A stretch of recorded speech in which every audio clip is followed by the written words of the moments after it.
있습니다. 공식적 발표를 안 한다는 것이지 무슨 부정선거가 있었던 것도 아니고. 그 유출된 거고 어쩔 수 없었다 이렇게 얘기하셨잖아요. 예. 그러면 이것이 가짜 뉴스라는 것을 어떻게 알았을까요? 특히 일부 선거 결과가 유출돼 갖고 예. 그거 갖고 대세를 형성한다면 누가 다른 후보들이 승복하겠습니까?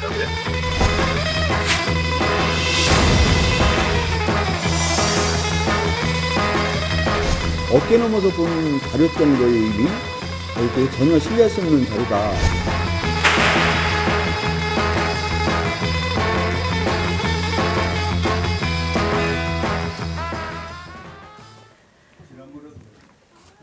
굵직한 대선 이슈가 하루가 멀다 하고 쏟아지고 있습니다. 막강 화력 네 분 모시고 자 오늘 OX 따따붙다 진행하겠습니다. 어서 오십시오. 네, 안녕하세요. 정말 양손으로 환영합니다. 저희 라이브쇼 탄생한 이후에 다수의 여성. 이렇게 여성 패널이 많은 건 처음입니다. 반갑습니다. 네. 어서 오십시오. 보통 그 여성 한 분이 있을 때 홍일점이라고 그러잖아요. 그렇습니다. 그 남성 한 사람이 있을 때는 뭐라 그래요? 청일점. 청일점. 네. 아, 서상희 박사가 오늘 청일점. 그럴 자격이 있는지 보겠습니다. 네. 자, 바로 저 질문부터 드리겠습니다. 네. 지금 그 민주당 경선의 현장 투표 결과 유출 파문이 벌어지고 있습니다. 네. 새 후보의 얘기를 먼저 좀 들어보겠습니다.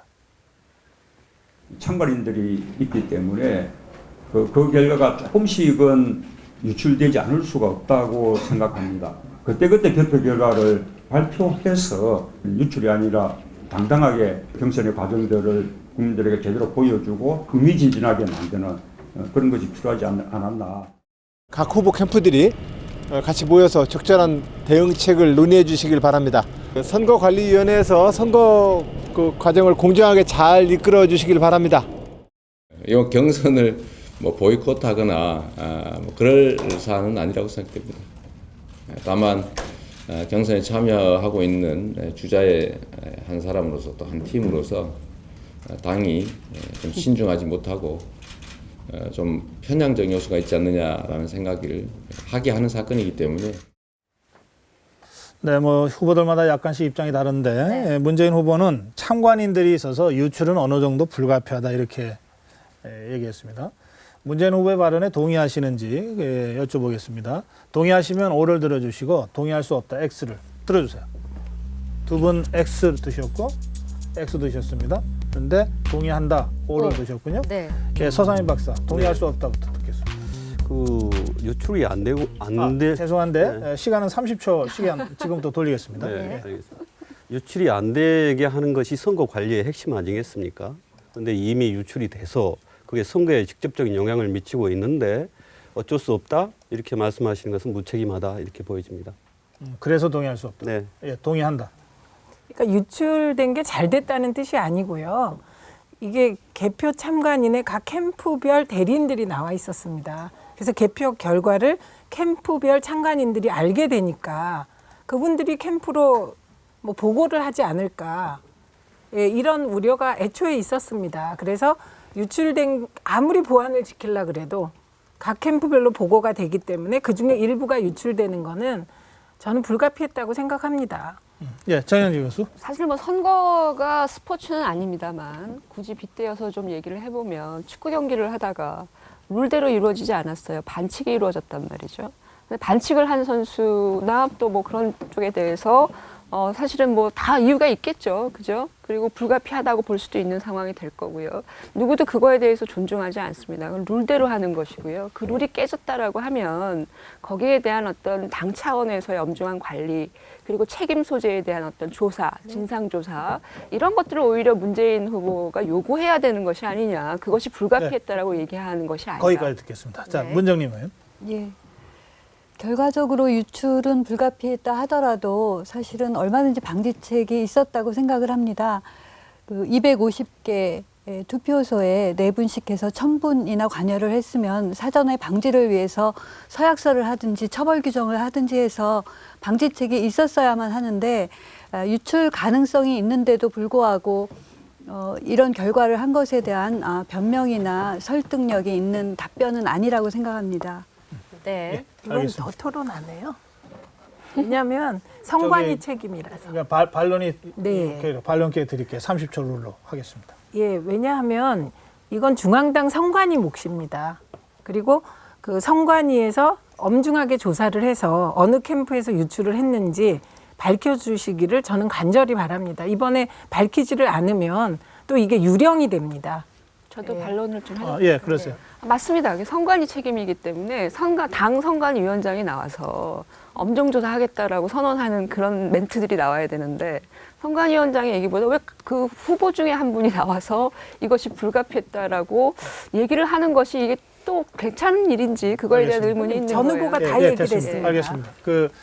제 기억으로 양승조 선관위 부위원장이 언론 앞에 사과도 했고 그리고 엄중하게 진상조사를 해서 책임 물을 부분 묻겠다고 했습니다. 그러니까 되죠. 선관위의 그렇다면 공식적인 다행입니다. 입장은 그렇게 나온 상황입니다. 자, 다음으로 다음 질문으로 들어가겠습니다. 네.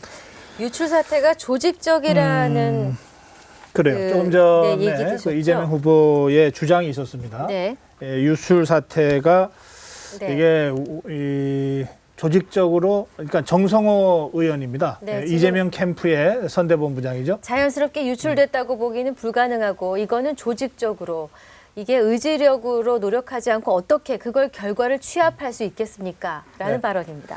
이게 뭐 조직적인 어떤 정치 행동의 결과라고 하면 좀 더 심각해지는 거라서요. 그런데 지금 이재명 후보의 선대본부장이 공개적으로 저렇게 문제를 제기해서 질문드립니다. 정성호 의원, 정성호 선대본부장의 의견에 동의하시면 O를 들어주시고 저건 아니다 싶으면 X를 들어주세요.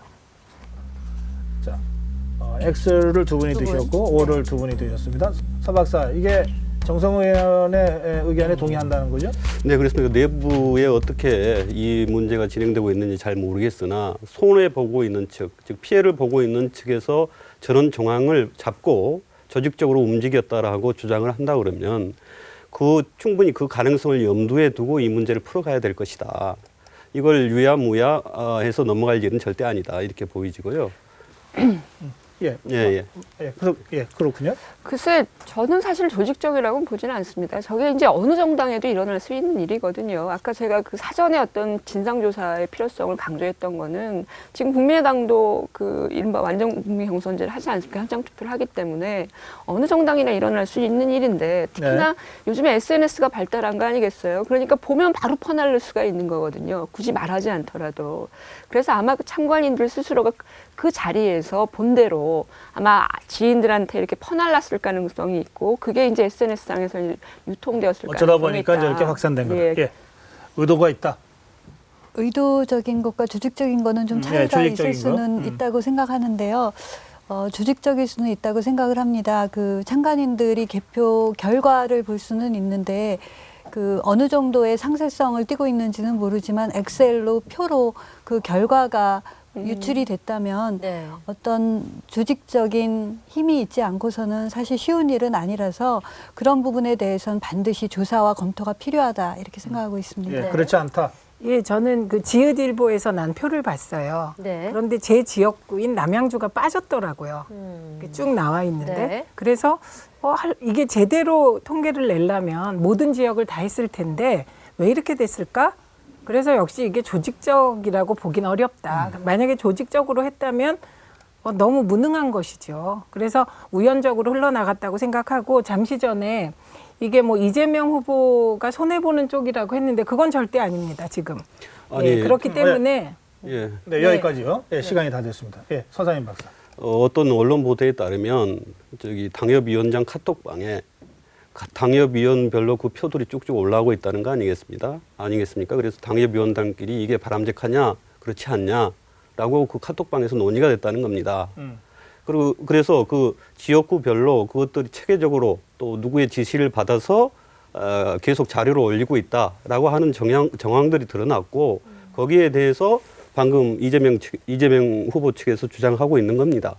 네, 저는 제가 그 당협위원장 방에 들어 있습니다. 거기에 몇 분이 올리셨습니다. 극소수가. 그런데 240명 이상이 들어있는데 대부분이 이건 너 왜 여기 올리냐. 그래갖고 그 올렸던 분들이 폭탄을 맞았습니다. 그래서 소수가 올렸고 더 이상 못 올리게 됐습니다. 근데 더 중요한 건 그 당협위원장 방은 비밀방인데 그거를 언론에 유출하는 분 저는 이게 늘 우리 당의 문제라고 생각을 합니다. 근데 그렇게 하시고요. 지금 다뤄야 될 문제가 많아서. 네, 알겠습니다. 이게 뭐 여기서 토론한다고 해서 이렇게 해결될 일 같지는 않아서 입장만 좀 저희가 듣겠습니다. 네. 그리고 5813님이 자유한국당 측 패널이 안 나온 거 아닌가요? 이렇게 문제 제기를 하셨습니다. 문제 제기 맞습니다. 지금 최민희 전 의원은 더불어민주당에서 활동하고 계시고 문정림 전 의원은 바른정당의 당협위원장이십니다. 네. 그리고 정현정 교수는 국민의당 쪽에서 어쨌든 그동안 활동을 해왔습니다. 지금 뭐 하고 있는지 잘 모르겠는데 반면에 뭐 서상민 박사는 보수 패널로 저희가 초청을 했지만 무슨 한국당의 당적을 갖거나 이런 적이 한 번도 없습니다. 네. 제가 알기로. 맞습니까? 네, 맞습니다. 그래서 지금 시청자 문제 제기대로 자유한국당 쪽의 패널이 안 나온 것은 사실이지만 서상민 박사가 보수 전반의 어떤 정체성을 가지고 토론을 해 주실 거라고 저희들이 생각해서 이렇게 네 분을 모셨습니다. 그렇게 제가 설명드리겠습니다. 네. SNS 유포된 그 현장 투표 결과예요. 문재인 후보 1위 과반 이상이었고 이재명 후보가 2위, 안희정 후보 3위 이렇게 되어 있습니다. 그러면 이 결과로만 봤을 때 가장 큰 피해자는 이 유출 사태로 인한 피해자가 있을 겁니다. 누구라고 보시나요? 주관식으로 이름을 써주십시오. 피해자가 있다면은 이득을 얻는 측도 있겠죠. 네. 써주시기 바랍니다.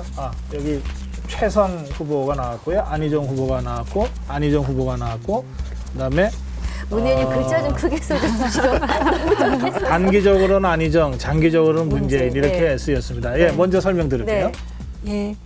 일단은 안희정 후보가 이게 제대로 된 결과인지는 모르지만 이제 3위 후보로 나왔거든요. 네. 그래서 이런 결과가 영향을 미칠 수 있다고 생각을 합니다. 네. 그래서 그것만으로도 단기적으로 불리한 결과를 받을 수 있기 때문에 일차적인 피해자라고 생각했고요. 네. 또 결국은 유력 주자인 그 문재인 후보 측에서는 이러한 결과에 대해서 또 가장 큰 그 대세론을 갖고 있기 때문에 가해자가 아니더라도 알겠습니다. 가해자의 입장이 네. 될 수 있기 알겠습니다. 때문에 최성 후보를 쓰셨습니다. 네, 최성 후보 지지율이 되게 낮았는데 네. 그 굉장히 열심히 토론에서도 하셨고 열심히 뛰어다니십니다.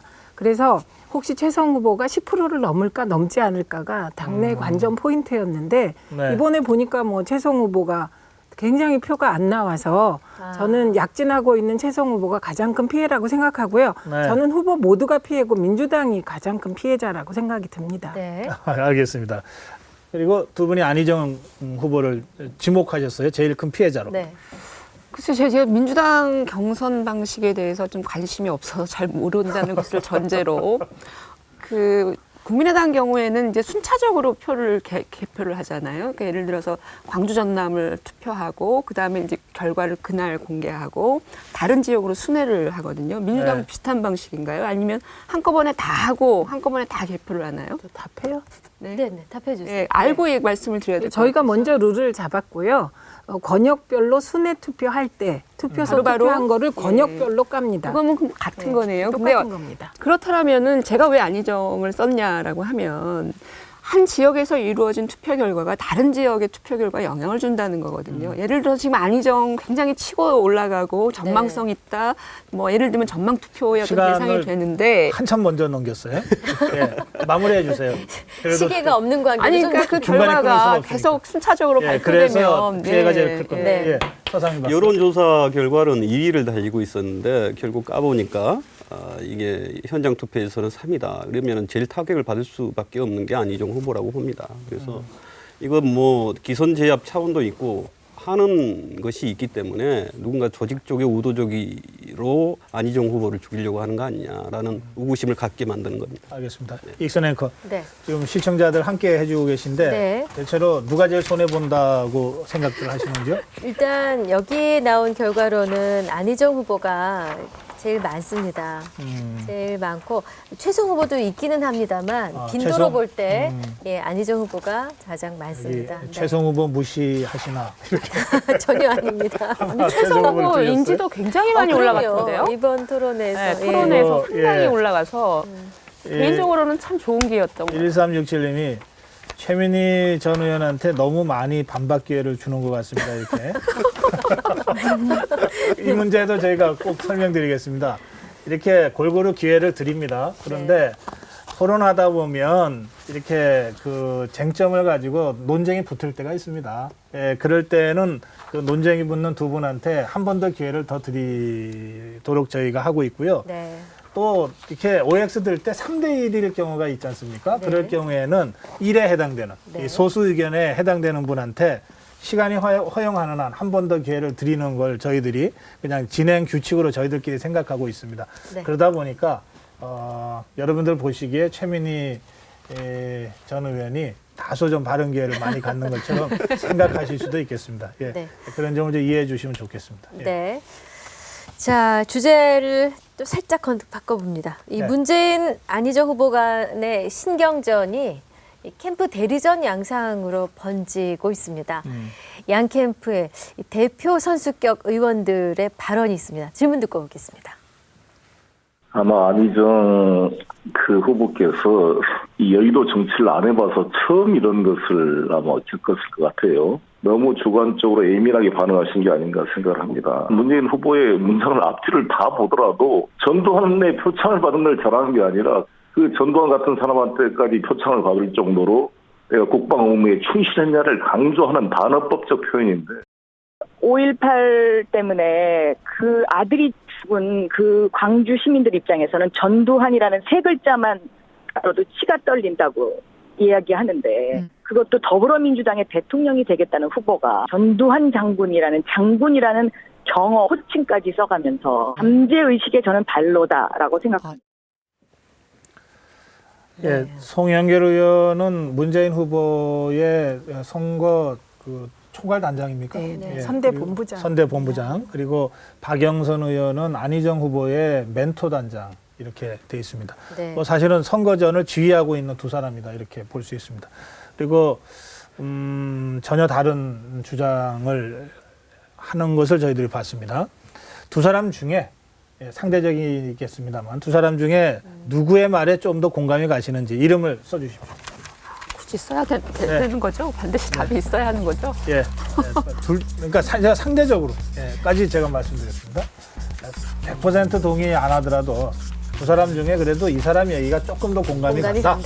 뭐 있지 않겠습니까? 네. 예. 왜일까요? 최민희 왜일까요? 의원님 또 얘기 많이 하시겠는데요. 지금 그래요? 세 분이 박영선 의원. 그래, 먼저 주장해 주세요.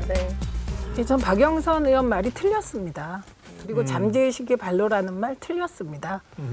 오히려 박영선 의원님이 80년에 그 앵커 하시면서 그런 비슷한 논란이 있었습니다. 그리고요, 네. 그 문재인 후보가 얘기할 때 반란군의 우두머리라는 말을 분명히 했습니다. 그래서 그 취지 자체가 이게 열심히 군 생활을 했다. 그래서 특전사에 갔고 특전사에서 상까지 받았다.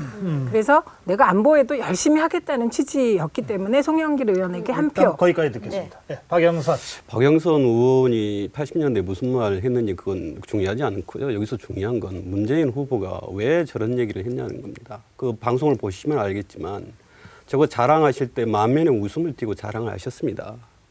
그런 의미에서 본다고 그런다면 박영선 멘토 단장께서 말씀하시는 게 잠재의식의 발로라는 것은 그렇게 보일 수 있는 충분한 거리를 좋다는 겁니다. 그리고 자꾸 반어법이라고 말씀하시면 제가 국어 공부를 잘 못해서 모르겠습니다만은 저 의견은 분명히 자기를 자랑하는 거고 거기까지입니다. 네. 자, 문정님 누가 옳다 그르다. 문정님 의원. 그냥 너무 급하신 것 같아요. 문재인 후보 비판하시기 위해서. 박영선 의원께서 제발 저에게 기회를 좀 많이 달라는. 박영선 의원께서 그 문재인 후보의 발언이 잠재의식이 발로다라는 것이 꼭 전두환 장군이라는 것을 강조하기 위한 잠재의식의 잠재의식의 표현이라고는 생각하지 않습니다. 근데 다만 그 문재인 후보가 안보 이슈에 취약하지 않나.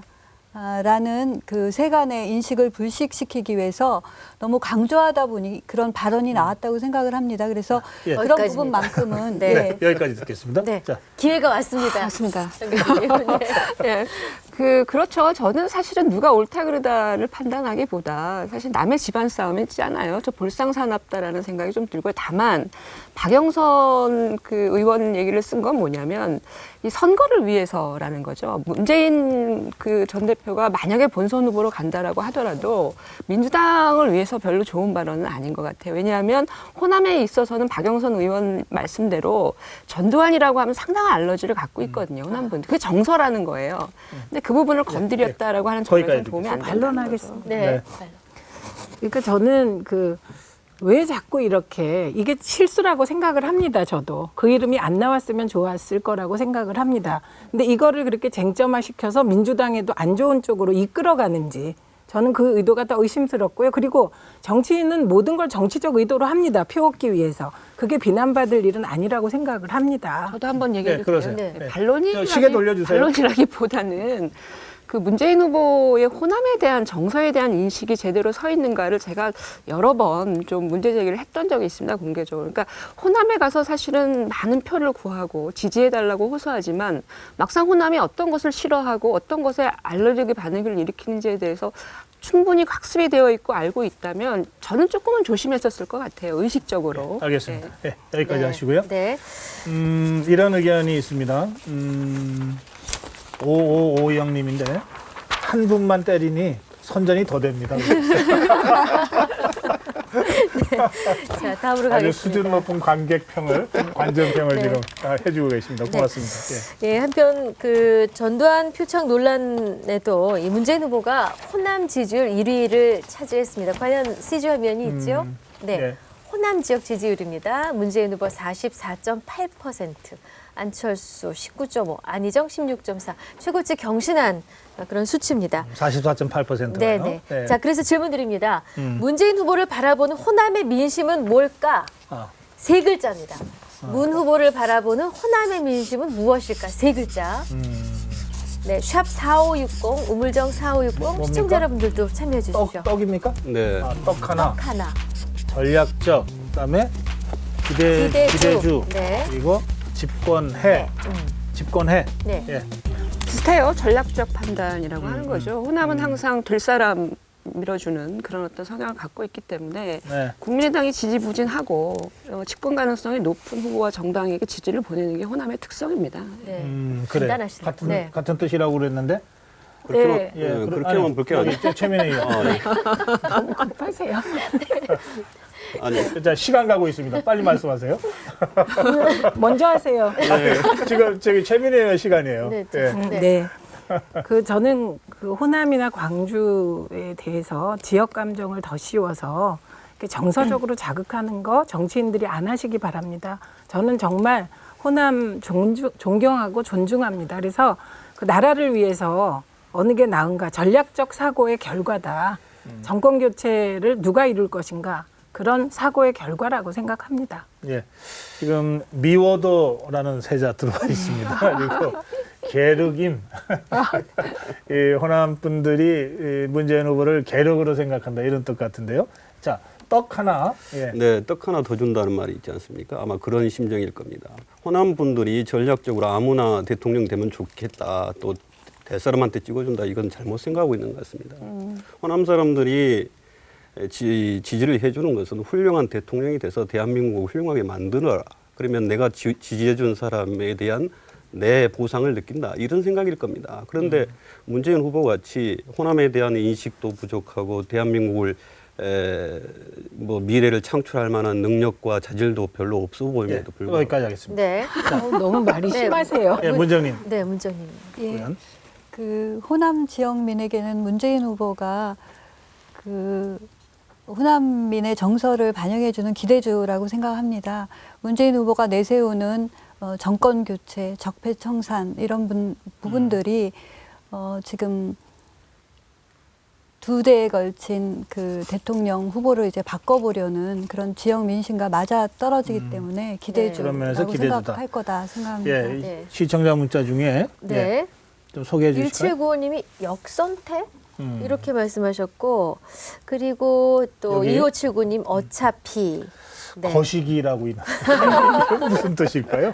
거시기. 네. 그냥 알아서 해석해 주십시오. 거시기가 있네요. 네.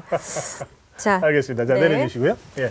자, 아니 근데 이렇게 저희가 지금 최대한 기회를 많이 드리기 위해서 30초 룰을 적용하고 있는데 좋아요. 이거 도저히 내가 그냥 넘어갈 수 없다 그러면 발언 기회를 저희한테 신청하십시오. 예, 발언 기회 드리고 네. 또 논쟁하도록 그렇게 저희들이 배려하겠습니다. 네. 다른 종에 대해서는 42초 주시던데요.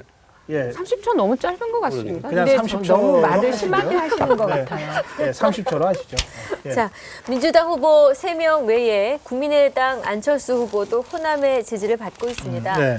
호남의 민심은 그러면 과연 누구를 선택할까요? 예, 조금 전 CG에 문재인 후보, 안철수 후보, 안희정 후보 이런 순서로 네. 호남의 지지율이 조사된 게 있었습니다. 네. 그리고 문재인 후보가 최고치를 경신했다 이런. 만약에 것까지. 다자가 된다면요? 예, 아니요. 하여튼 호남이 누구로 선택할까 그냥. 지금은 나와 저희들 있는 대로. 굉장히 쉽게 지금 질문 드린 겁니다.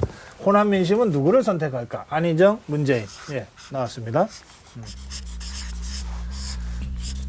역시 안희정 한 분, 문재인 한 분. 그래서 2대2 구도가 됐습니다. 네. 안희정, 문재인. 제가 네. 일부러 썼습니다. 여기 안철수가 많이 나왔는데요. 시청자들께서는 지금 안철수를 지금 많이 보내주고 계십니다. 네. 네. 안철수 우선 이름이 좀 많이 문재인 어느 분이 먼저 설명하시겠어요? 두 분 중에? 제가 먼저 하겠습니다. 아니요. 문재인 특징. 자, 문정님 의원. 예. 예, 지금 지지율 추이를 봐서는 특별한 요인이 있기 전에는 네. 문재인 후보에 대한 그 대세론적인 그 지지율을 거두어들일 가능성 굉장히 적다고 생각을 합니다. 네. 예. 그래요. 예. 짧게. 예. 아니죠. 네, 저기 안희정 후보를 돕는 민주당 의원들이 몇 번 가시면서 하는 얘기가 있습니다. 안희정 후보가 왜 좋냐 그랬더니 싸가지 있는 후보다라고 한 발언이 있습니다. 호남 분들은 싸가지 있는 후보를 선호할 것이다. 결국은. 그래서 호남 분들이 결국에 선택한 것은 안희정 후보가 될 것이다. 저는 그렇게 봅니다. 예, 문재인. 그러면 만일 호남 분들이 문재인 후보를 선택하면 문재인 후보가 싸가지 있는 후보가 되는 건가요? 싸가지 있는 후보기 때문에 선택한다는 것이지. 아니 저는 선택됐기 때문에 싸가지 있다는 얘기는 아닙니다. 네, 계속하세요. 너무 잠재의식이 심하신 것 같아요. 근데 저는 무슨 잠재의식을 문재인 의식이 말씀하시나요? 불쌍하다고 생각할 것 같습니다. 이 자리에서도 너무 두들겨 맞고요. 한 사람만 갖고 너무 흔드니까 오히려 호남에서 동정론까지 덧붙여질 거라고 생각을 합니다. 안희정 후보를 얘기하는 것이 문재인 후보를 때리는 길인가요? 저는 그러니까요. 그렇게 동의하지 이분은 않고요. 싸가지 예. 있는 없는 얘기를 아니, 하시는 제가 거예요. 예. 지금 인용을 해서 질문은 그거 아니겠어요? 호남이 어떤 후보를 선택할 것 같으냐. 물론 네. 수치상으로 보면 지금 문재인 후보가 대세이기 때문에 전략적 표심은 문재인 후보에게 갈 거라고 보여집니다만 저는 안희정 지사가 사실 아직 경선이 끝난 게 아니잖아요. 그 경선이 어떻게 됐냐에 따라서 가는데 안희정 지사가 사실 문재인 후보가 갖고 있지 못한 틈새 시장을 노릴 가능성이 있어요. 그 세대. 50대 이상의 어떤 세대에 대한 지지를 약간 보수적이면서 중도적인 호남의 민심을 네. 끌어내는데 굉장히 유용한 그런 후보가 아닌가라는 생각이에요. 알겠습니다. 조금 전에 이 서상희 박사가 그 국회의원들의 말을 인용하고 네, 그렇습니다. 예. 그 국회의원들이 그렇게 실제로 뭐 싸가지라는 표현을 썼습니까? 네, 그렇습니다. 예, 그 국회의원들은 썼다 하더라도 네, 저희 방송에서는 좀, 네, 알겠습니다. 좀 절제해 네. 주시면 좋겠습니다. 네, 예. 그 2000번째 문자 도착했습니다. 3771님 그리고 앞서 1000번째 4021님 저희가 선물 준비합니다. 네. 자, 다음 문제로 바로 네. 가겠습니다. 예. 문재인 후보가 1위를 계속 달리고 있는데 이 호사다만가요. 캠프형이 근데 민사. 잠깐만요. 네. 지금 이게 너무 막 문재인 후보만 때린다고 네. 지금 최민희 불만이 전 의원이 많으신데. 지금 네. 계속 문제를 제기하시는데 1등 후보의 운명이다 생각하시고 예, 열심히 토론해 주시면 됩니다. 예, 계속하십시오. 네. 제가 어디까지 했는지를 잊어버렸습니다. 예. 다시 처음부터 하세요. 예. 네. 영입 인사에게. 네, 네. 네. 그래서 영입 인사 이 김광두 교수가요 이번에는 이 세금 탈루 의혹을 받고 있습니다. 한겨레 보도입니다. 이 고소득 과세 강화 공약과 역행한다라는 내용인데 화면 지금 보이시죠? 예, 뭐 내용은 대체로 저런 것 같습니다. 네. 그리고 김광도 교수는 그 옛날 일이라 기억이 나지 않는다 이렇게 그 얘기한 것으로 저희가 전해 들었습니다. 그리고 네. 사실 그렇지 않다. 예, 나오죠? 오래전 일이라 전혀 기억이 나지 않는다. 내가 그런 요구를 했을 리 없다. 무슨 이유로 그렇게 된 것인지 당시 근무한 사람도 없어서 확인이 어렵다. 이게 한겨레 신문과의 통화에서 이렇게 자신의 입장을 밝혔습니다. 네. 자, 질문 드릴까요? 네. 문재인 캠프 김광두 영입 평가를 어떻게 하고 계신지. 예. 제가 이 양반이라고 그랬습니다. 죄송합니다. 이 생방송하다 보니까 참 양반이 다 나오는. 예. 네, 김광두 영입 평가를 좀 적어주십시오. 세 글자입니다. 네. 네, 세 글자로 써주세요. 빨리 했습니다. 네. 급해요. 무원칙. 김광두 교수는 아쉬운? 새로운 대한민국 위원장으로 영입되기 어. 때문에 상당한 비중이 있는 그런 영입 인사라고 할 수 있습니다. 네, 예. 지금 이 자, 떨어져서 무원칙부터 다시 한 번만 써주시죠. 예. 네. 네, 그동안 문재인 캠프에서 영입한 인물들 뭐 전부 다는 아닙니다만 상당수가 원칙 없이 영입을 하고 있습니다. 네. 네. 그래서 자기가 문재인 후보가 필요한 것을 채우기 위해서 영입을 한다고 그러지만 사전에 검증도 되지 않고 또 자기네 정치적 의견과 소신과 원칙에 맞지 않은 사람들을 무차별적으로 영입을 하고 있다. 이것은 향후 집권을 하더라도 큰 문제가 될 것이다. 이렇게 보여집니다. 네. 예. 아쉬움. 예, 근데 뭐 비판을 해도 원칙 있게 해야 될 것 같아요. 박근혜 대통령이 2012년에 한화가 뭐 지금 심지어 비서실장이 그 한광욱 씨 아닙니까? 그래서 외연 확대 부분에 있어서 자기 원칙을 지키면서 어떻게 외연 확대를 할까 이런 생각이 저는 들고요. 그리고 그 김광두 교수가 좀 저런 일이 없었으면 얼마나 좋을까? 그래서 굉장히 아쉽게 생각합니다. 네. 예. 급해요? 급해요. 안 급한데. 그러니까 그 어떤 대세론자가 갖고 있는 조급함 내지는 그 서두름 같은 네. 것들이 보여지죠. 그러니까 이런 아까 뭐 무원칙도 말씀하셨는데 다 외연 확장 좋습니다. 근데 사실은 인사 검증의 문제는 대통령이 된 분에게도 중요하고 대세론자에게도 중요합니다. 왜냐하면 국정을 제대로 뒷받침해 줄 수 있는 분들이어야 하는 거 아니겠어요? 그렇다면 좀 더 엄밀하게 따졌어야 했고 그래서 저는 너무 속도전 하시다가 실제로 지금 이른바 이런 어이없는 결과를 나타낸 게 아니냐. 국민들은 알겠습니다. 지금 굉장히 모순하고 물음표를 하셨어요? 네. 예. 네. 물음표가 아니라 시키는- 느낌표일 것 같은데요. 아, 그 느낌표. 느낌- 네? 아니 결과적으로 느낌표가 네. 될 것 같은데요. 네. 이번에 그 소득세와 연관된 논란이 있기 전서부터 박근혜 정부의 그 공약 개발에 관여했던 분이 문재인 캠프에 들어갈 때부터 모순의 여지가 있다 이렇게 생각했습니다. 근데 결과적으로 그 소득에 대해서 고소득에 대해서 그 과세를 강화해야 된다라는 정책 부분과 공정성을 강화해야 된다라고 부르짖던 예, 분이 알겠습니다. 당사자가 여기까지 됐기 하겠습니다. 때문에 예, 내려주시고요. 네. 자, 이 질문 여기서 마무리하겠습니다. 네. 자, 네, 보수 후보 단일화에 대한 이 홍준표 후보의 발언이 있습니다. 듣고 네. 또 질문을 드리겠습니다. 예, 이제 나오는 건가? 이제 한국당 쪽으로 이제 넘어가겠습니다. 제가 아직 네. 아, 그렇게 마음에 놓이세요? 네. 알겠습니다. 네, 자. 자, 한국당 어떤 질문부터 네, 할까요? 홍준표 예. 후보의 발언 먼저 듣고 질문 드리겠습니다. 네. 예. 그래 안 하고 그러면 전부 다 망하지. 지금 바른정당에 내 만나는 사람이 김무성 대표만 만납니까? 주호영 원내대표도 만나고 김성태 의원도 만나고 다 만납니다. 그 다 만나는데 그게 무슨 그 마치 큰 음모를 꾸미는 양 그런 식으로 접근하는 것은 아닙니다. 네, 보수 후보 단일화를 한다 안 한다 말들이 참 많은데 가능하다고 생각하시면 O, 이건 불가능하다라고 생각하시면 X 들어주십시오. 들어주세요. 보수 후보 단일화에 관해서 불가능하다, 가능하다. 네. OX를 잃어버리셨습니까 지금? 아니 거기 있습니다. 이렇게 하겠습니다. 자, 어떤 겁니까? 가능하다, 불가능하다. 들어주세요. 네. 네, 가능하다, 가능하다. 가능하다. 가능하다가 세 분이군요. 네. 자, 서상희 박사부터 듣겠습니다.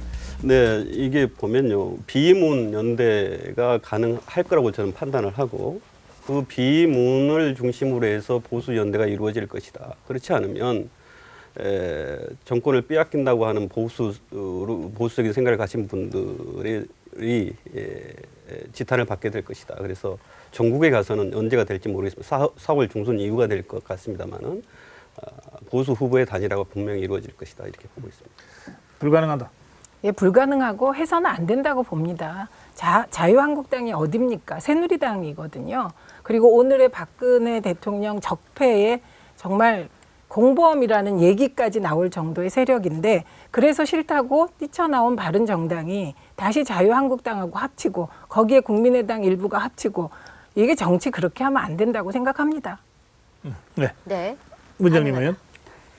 저는 사실은 O도 아니고 X도 아니라고 생각을 했는데요. 네. 그 보수 후보 단일화에 대한 노력들을 그 자유한국당이나 바른정당이나 후보 간에도 논의가 있고 또 물밑 논의도 있는 걸로 봐서 그런 시도는 계속 있을 거라고 생각을 합니다. 근데 최종적인 결과는 참 불투명하다고 생각하고 그것에 대한 명분도 또 옳고 그름의 차이가 좀 있기 때문에 계속 지켜봐야 될 부분이라고 생각합니다. 네. 가능하다고 보시는군요. 뭐 부패하거나 문제 있는 정치인은 사라지지만 보수 유권자는 영원하지 않겠습니까? 그렇다면 어떤 형태로든 보수 후보가 만들어져야 하는 것이죠. 근데 사실은 제가 볼 때는 바로 단일화하기는 어려울 것 같다. 왜냐하면 바로 바른정당의 경우에는 지금 사실 탈당한 지 얼마 안 됐거든요. 그래서 뭐 명분이 사실 서지 않는 상황이고 아마 중간 과정을 거치지 않을까라는 생각이에요. 한 4월 첫째 주쯤에 이제 다른 형태의 진영 개편을 통해서 통합을 하지 않을까라는 생각. 0218님이 마지막엔 가능. 그러니까 지금은 안 되지 마지막엔 가능 이렇게 얘기를 하셨고요. 시청자들 전체적으로는 어떻습니까? O가 많습니까? X가 많습니까? 합쳐야죠. 가능하다.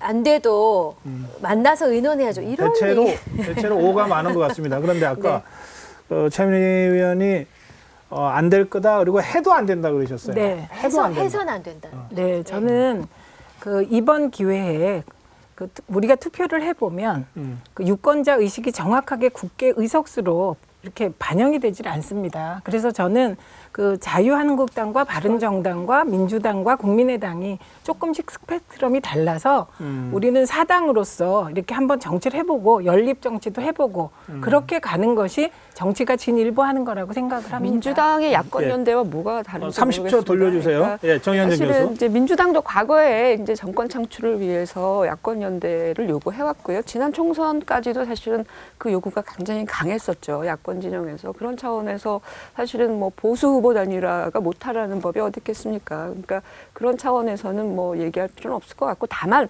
저는 이게 할 수 있을까라는 생각이에요. 시간이 조금 너무 촉박해서 반론하겠습니다. 이 부분에 있어서는 상당 부분 좀 문제가 있을 것 같지만 어쨌든 제가 말씀드리지만 이 어떤 과정들에서 통합해내는 어떤 그 과정들이 좀 명분이 있어야 되는 건 맞는 것 같습니다. 예, 저는 야권연대 말씀하시는데 그 야권이 야권입니다.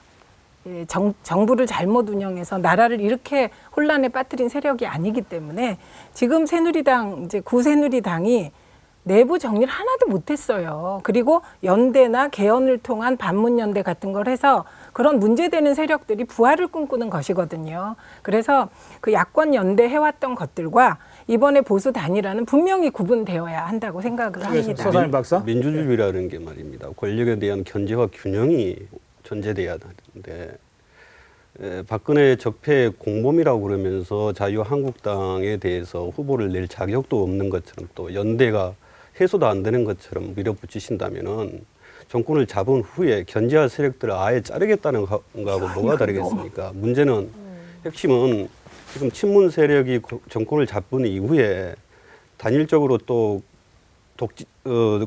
권위주의적 방식으로 국정을 운영하려고 하기 때문에 강력한 야당이라든지 아니면 그걸 견제할 수 있는 세력이 분명히 나타나야 되고. 거기까지 듣겠습니다. 네. 아니 저는 이거 반론을 안 할 수가 없습니다. 네, 반론하세요. 예. 언제 자유한국당 보고 후보 내지 말라고 했습니까? 지금 후보 내지 말라고 안 했습니다. 박근혜 적폐 공범이라고 밀어붙이지 않았습니까? 아니 공범이죠. 그리고 내부 최민희 의원 발언 순서 드리고 나서 다시 발언 기회 드릴게요. 말씀하세요. 예, 저는 이렇게 말을 제가 자유한국당이 박근혜 적폐 세력의 공범이다. 그리고 정리를 안 했다. 친박 일부를 당원권 정리하면서 마치 그게 반성한 것처럼 넘어가려고 한다. 이거 지적한 것이고요. 지금 핵심은 자유한국당이 후보 내냐가 안 내냐가 아니고 보수 단일화에 대해서 토론을 하고 있는 것이죠. 그리고 말씀하시는 과정에서 지금 정권 교체가 된 것도 아니고 대통령 선거도 하지도 않았는데 권위주의적으로 정권 운영을 할 거다. 뭐 이런 말 하지 말라요. 문제는요. 그러니까 친박 패권하고 친문 패권은 형태가 똑같은 얘기입니다. 똑같지 않습니다. 아니, 뭐가 다릅니까? 최민희 의원, 저 발언 순서에 발언하세요. 제가 발언 기회를 충분히 드리고 있거든요. 그래서 이번에 촛불 민심의 대체적인 흐름은 뭐냐 그러면은 대한민국에서 패권 정치를 몰아내자, 그리고 새로운 정치판을 한번 짜보자라는 게 국민들의 민심이었다고 봅니다. 그렇다고 그런다면 친박에 대해서 국민들이 심판하셨듯이 친문에 대해서도 이번 선거를 통해서 심판을 하셔야 돼요. 거기까지 듣겠습니다. 전현희 교수.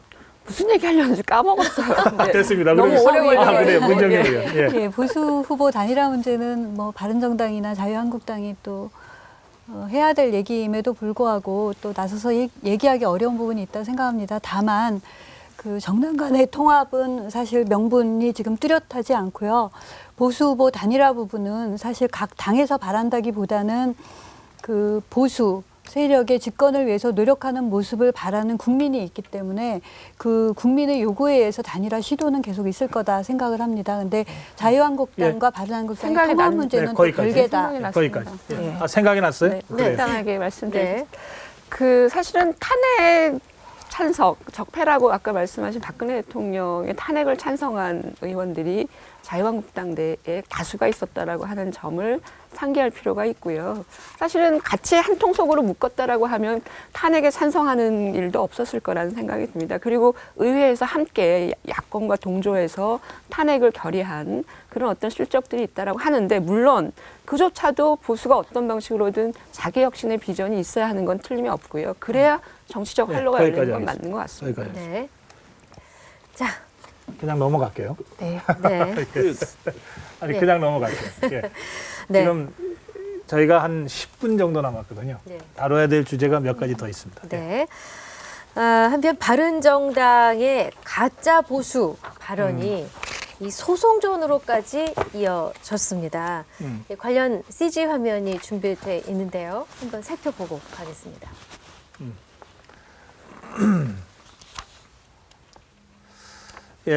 바른정당의 조영희 대변인이 정당 간 정책 비판을 법원으로 가져가 읍수하는 것은 웃지 못할 해프닝이다. 그렇게 논평했습니다. 네. 자유한국당의 정준길 대변인은 본인은 진짜, 상대는 가짜라고 하는 것은 지나친 처사다. 가처분 신청은 건전한 경쟁을 하자는 취지다. 이렇게 해서 사실은 가짜, 어느 쪽이 가짜 보수냐, 뭐 이런 논쟁이 지금 한국당과 바른정당 간에 저렇게 이 소송전으로까지 비화하고 있는 상황입니다. 그래서 질문 드리겠습니다. 네. 바른정당이 말하는 한국당은 가짜 보수다. 이게 일리 있는 발언이다 생각하시면 O. 아니다. 동의하시면 O. 동의하지 않는다. X. 들어주세요. 일리 있는 발언이다가 3분, 동의할 수 없다가 1분이군요. 한국당은 가짜 보수라는 게 3분이 동의하시죠. 자, 문정인 의원. 가짜 보수, 한국당 가짜 보수다. 설명해 주세요. 주장해 주세요. 예. 가짜 보수다, 진짜 보수다 이전에 그 정당으로서의 이념이나 가치를 위해서 최근 몇 년간 실현해 왔느냐라는 점에서 그 자유한국당이 그 국정농단 사태에 임하는 모습이나 그 이후의 변화 모습을 보면 정말 보수를 지키려는 노력이 보이지 않기 때문에 이제까지의 노력조차도 가짜로 보일 수밖에 없다 이렇게 생각합니다. 그래서 진짜 보수로 나기 위해서는 네, 거기까지 하겠습니다. 자, 서상희 박사는 아니다. 네, 그렇습니다. 진보냐 보수냐 하는 것은 대단히 애매한 구분법입니다. 그다음에 그것을 정확하게 뭐다라고 규정할 수가 없습니다. 문제는 보수적인 생각을 가진 국민들, 유권자들이 어느 당을 지지하고 있느냐, 어느 당을 더 많이 지지하고 있느냐 하는 걸로 우리는 그 지표를 가지고 이게 보수냐, 보수층의 지지를 받는 정치인이 아니냐를 구분할 수 있다고 봅니다. 그렇다고 본다면 바른정당과 지금 한국당의 이러한 논쟁들은 대단히 불필요한 논쟁일 수밖에 없다. 이거 정말 한가한 논쟁이다. 예, 거기까지 듣겠습니다. 자, 최민희. 예, 저는 뭐 보수 진보를 그 덧붙여서 평가할 정당이 아니라고 생각을 합니다. 왜냐하면 지금 상주 재보궐선거 하는데 친박 김재원 의원 지금 공천하려는 움직임이 있는 거 아닙니까? 이게 친박 기득권을 지키기 위한 정당이기 때문에 저는 뭐 이념적으로 보수 진보를 따져서 보수적 정책을 내고 이런 그 판단으로 얘기할 대상이 아니다. 이해관계의 집단이다 이렇게 생각합니다. 알겠습니다. 지금 그 상주 보궐선거 그 부분은 사실관계 그런 흐름이 있다고. 그러니까 사실관계를 제가 잠깐 보완 설명드리면 원래 무공천 결정을 했다가 경북 지역 당협위원장들의 요청에 의해서 공천하기로 했고 그리고 여론조사를 통해서 6명의 후보 중에서 최고 득점자를 공천하기로 했습니다. 그래서 김재원 후보가 지금 최고 득점자로 확인이 되어 있거든요. 그러니까 그런 부분이 사실관계고 그런데 지금 최민희 의원은 그렇지만 결과적으로 김재원 의원을 추천하는 거는 이거는 뭐 도로 친박당 가는 거 아니냐 이렇게 지금 비판하신 겁니다. 그렇죠? 예. 네. 자, 정현정 교수. 저는 만약에 이 가짜 보수, 진짜 보수 논쟁이 보수 진영 내의 노선 투쟁이라면 좀 바람직하다고 봅니다. 바른정당하고 자유한국당하고 그런 노선 투쟁을 해서 진짜 보수가 뭐냐 이거 가지고 얘기를 좀 해보는 건 바람직한데 문제는 뭐냐면 사실은 바른정당이 왜 일리 있다고 생각이 되냐면 극단적 보수주의자들에 대한 국민적 혐오와 또 반감이 존재했던 거 아니겠습니까? 탄핵을 찬성하는 민심이 70% 이상을 감에도 불구하고 네. 그걸 옹호하고 과도하게 어떤 태극기 집회에 나와서 선동을 하는 그런 정치인들에 대한 모습을 봤을 때는 알겠습니다. 그거는 예. 진짜 보수라고 할 수가 거기까지 없죠. 반론. 보수의 스펙트럼도 다양하지 않습니까? 그런데 어느 선을 잘라가지고 이건 진짜 보수고 이건 가짜 보수다 이렇게 하는 것은 무의미하다고 봅니다. 보수라고 하는 큰 테두리가 있다고 그런다면 그 보수를 다 쌓아안고 가는 것이 정당하다. 그것이 태극기 집회에 참여해서 선동하는 뭐 사람들 저도 바람직하지 않다고 생각합니다만은 그래도 그럼에도 불구하고 보수 지지층이 이 정치인들은 보수적인 입장을 가지고 있는 정치인들하고 생각했을 때는 그것들은 진짜 보수냐 가짜 보수냐 따질 필요가 없다는 겁니다. 저는 노선 투쟁이 상당히 바람직하다고 보는 이유가 뭐냐면 우리나라의 보수의 경우에는 실제로 노선에 의해서 생긴 보수가 아니거든요. 그 스펙트럼이라는 게 인물을 중심으로 만들어진 일종의 계파 정치에 근거한 보수들이라고 봐야 될 것 같아요. 그런 의미에서 건강하지 않은 보수일 수 있습니다. 어떤 사람이 없어지면 그건 허물어지는 것이고 그 사람을 숭배하고 그 사람을 우월하게 만들고 이런 방식으로 보수가 형성되어 왔다라고 하면 저는 그건 바람직하지 않다고 보거든요. 그래서 오히려 진짜 진하게 노선 투쟁을 하고 논의를 하는 기회로서는 의미가 있을지 모르지만 극단적 특정한 사람을 옹호하는 알겠습니다. 방식의 보수는 바람직하지 않다. 네, 여기까지 하겠습니다. 어떤 게 진짜 보수냐는 논쟁 쉽지 않고요. 또 사실은 어떤 게 진짜 진보냐도 쉽지 않습니다. 네. 지금 교섭단체로는 4당 체제인데 이 4당이 정말 정치적 또는 이념적 스펙트럼으로 제대로 분화되어 있냐 이렇게 따지면 그렇다고 자신 있게 얘기할 수 없는 게 우리 정치판의 현실입니다.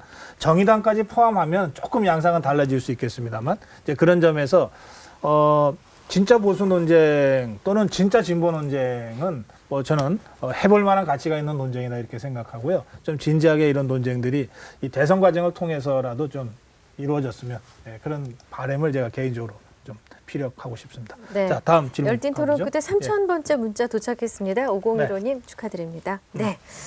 자, 시간상 마지막 질문이 될 것 같습니다. 그렇습니다. 네. 김종인, 정운찬 두 분이 회동했습니다. 비문 후보 단일화의 전략은 있는 것일까? 있다면 어떤 것일까? 요 세 글자. 아하, 예. 세 글자로 비문 후보 단일화 전략에 대해서 추측해 주십시오. 예. 네, 세 글자. 이제 4월 15일 전에는 뭔가 비문 후보 단일화의 방향을 잡겠다. 네. 그런 얘기들이 김종인, 정운찬 그리고 장규표 전 대표와 함께 한 자리에서 나왔다 그럽니다. 자, 비문 단일화? 글쎄 이게 특정인을 반대하는 연합이 말이 되냐 이런 논란들은 있습니다만 그와 별도로 어쨌든 질문을 드렸는데 대연합, 경쟁력, 육합일입니까? 네, 그렇습니다. 그리고 불가능 이렇게 하셨습니다. 육합일 무슨 뜻입니까?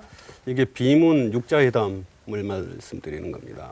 그래서 지금에 있는 육자회담이 누구? 국민의당, 바른정당, 자유한국당, 네. 그다음에 김종인, 정운찬, 홍석현까지 포함해서 육자회담입니다. 그래서 4월 중순 정도 되면은 문재인 후보가 결정되고 난 다음에 비문연합 육자회담이 개최가 될 가능성이 높아 보인다. 그렇게 되면은 김종인 전 대표가 주도해서 아마 비문연합을 성사시킬 가능성이 알겠습니다. 높다. 이렇게. 예. 불가능. 네, 저는 불가능하다고 봅니다. 가장 비문 연대 내지는 반문 연대로 후보가 되실 가능성이 높았던 분은 반기문 전 총장이세요. 예, 반기문 전 총장 같이 인지도와 지지도와 사랑을 많이 받은 분도 못 해낸 일을 지금 이정현 의원이 그랬잖아요. 지지도 1%도 안 되는 자당 후보들을 얘기했듯이 지금 국민적 지지를 별로 받지 못하는 몇 분들이 모여서 이뤄낼 수 있다고 생각하지 않습니다. 알겠습니다. 여기 뜬구름, 답 없음, 이게 비슷한 얘기 같습니다. 네. 자, 그리고 아까 출마로 끝 그 문자 아니었습니까? 아니었습니다. 아닙니다. 세 글자. 네 글자라서 세 글자로. 네. 대연합. 예, 설명 듣겠습니다. 비문 후보 단일화 전략이잖아요. 그러니까 승리할 수 있는 그 무기가 뭐냐. 결국은 이제 통합과 연합을 어떻게 이뤄내느냐. 그러니까 문재인 후보는 사실 혼자 이제 대세를 유지하고 있고 어떤 방식으로든 다양한 생각과 입장들이 함께 모여지는 그런 어떤 공간으로서의 대연합. 이게 이른바 비문 후보 단일화의 어떤 고리가 될 것 같고 네. 더 구체적으로 말씀드리면 사실은 개헌일 것 같습니다. 그래서 그런 방식으로 한번 간다면 이게 사실 문재인 후보를 반대하는 연합이라기보다는 미래에 관한 것일 수 있겠죠. 알겠습니다. 그래서 개헌을 고리로 경쟁력. 예, 결국은 대연합을 하는 그룹은 사실 정해져 있는데 그 보수 연합에서 끝나냐, 보수 중도 연합까지 가느냐, 또 바른정당의 경우에 사실 국민의당과 먼저 할 수 있느냐, 자유한국당과 먼저 할 수 있느냐, 이런 부분도 이견이 될 수 있겠는데 또 이제 김종인, 정운찬 두 분의 역할이 있을 수 있을 것 같고 또 다른 분의 역할도 얘기를 하셨지만 결국은 비슷비슷한 후보들 간의 단일화보다는 그중에 어떤 후보라도 경쟁력이 있는 후보가 두드러진 부분이 있을 때 단일화 가능성도 높고 전략이 될 수 있다. 대단히 가능성이 높다고 봅니다. 시간이 지금 다 돼서 아까 가짜보수 논쟁할 때 이 문자를 보냈는데 저희가 소개를 못 해드렸더니 7368님이 복면 보수 웃긴 것 같은데 왜 소개 안 해주나요? 그리고 0786님이 하루 문자 요금 1,000원 나가네. 아이고. 한 건에 100원인데 한 10건 주신 것 감사합니다. 네, 여기까지 하겠습니다. 고맙습니다. 고맙습니다. 악수하십시오. 일어나셔서 악수하시죠. 아이고.